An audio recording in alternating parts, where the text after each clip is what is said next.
Washington, former President Barack Obama said on Friday that the Justice Department's decision to drop charges against former National Security Advisor Michael T. Flynn jeopardized the rule of law, adding his voice to the criticism of the extraordinary move.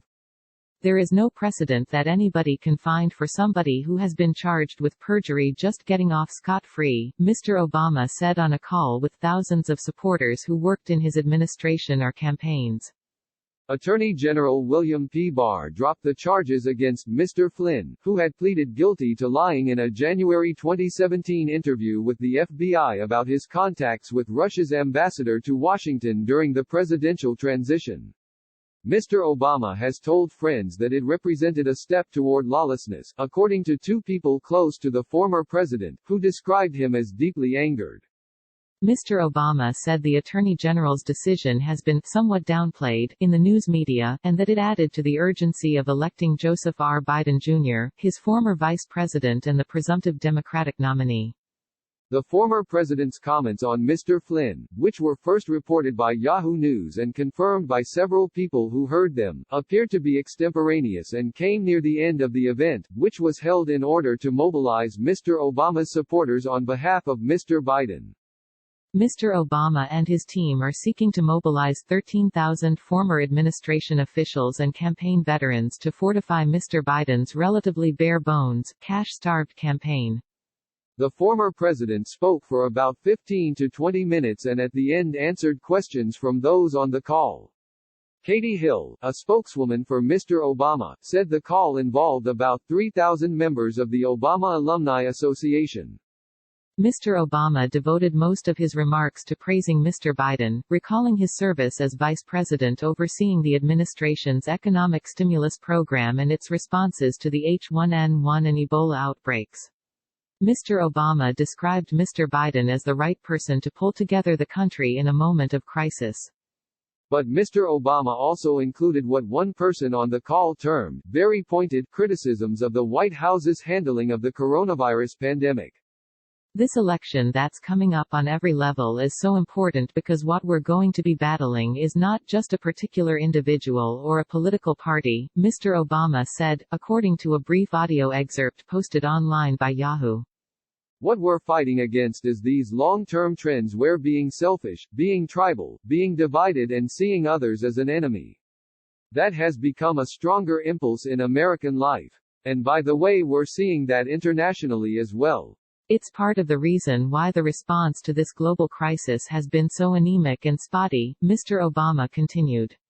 It would have been bad even with the best of governments. It has been an absolute chaotic disaster when that mindset, of what's in it for me, and to heck with everybody else, when that mindset is operationalized in our government. Former aides stressed that the call did not signal the beginning of a more sustained public involvement by the former president, although that will clearly come later in the year. Mr. Obama has adopted a public posture of muted disapproval of his successor during his post-presidency, although he has spoken out at moments calculated to have high impact.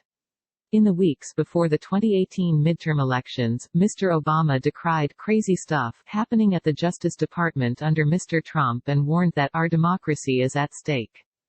He has told friends he is deeply concerned that Mr. Trump, despite his recent stumbles, will be able to successfully leverage the bully pulpit of the presidency at a time when Mr. Biden is confined to campaigning from his basement in Delaware. That anxiety has now spurred Mr. Obama to take a more active advisory role with Mr. Biden campaign, according to former aides. Mr. Obama has been in regular communication with his former vice president, discussing matters ranging from policy issues to the question of when Mr. Biden and eventually Mr. Obama can hit the campaign trail in person. He has been especially involved in the Biden team's effort to quickly build a strong digital operation. Mr. Obama has said he views the effort as central to competing against Mr. Trump's small donor fundraising machine.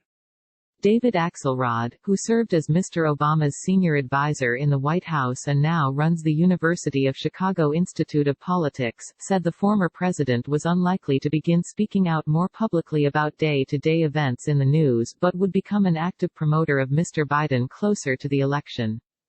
He has really been assiduous about not being a commentator about events in Washington, and I don't think he's going to start now, said Mr. Axelrod, who was not on the call and is not advising any campaign.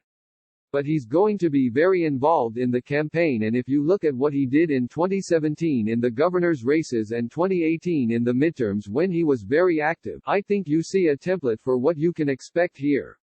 One thing that is unlikely to change is Mr. Obama's reluctance, at least for now, to call out his successor by name. Mr. Obama did mention Mr. Trump, albeit in passing, during 11 rallies he held in late 2018 on behalf of Democratic congressional candidates, but has only sporadically done so since then. No one interviewed about his event Friday could recall hearing the president's name except when a moderator asked Mr. Obama how Democrats could defeat Mr. Trump. People around Mr. Obama said he preferred not to say Mr. Trump's name, both out of disdain and a strategic desire not to get dragged down into a personal fight with his successor, as one former aide put it.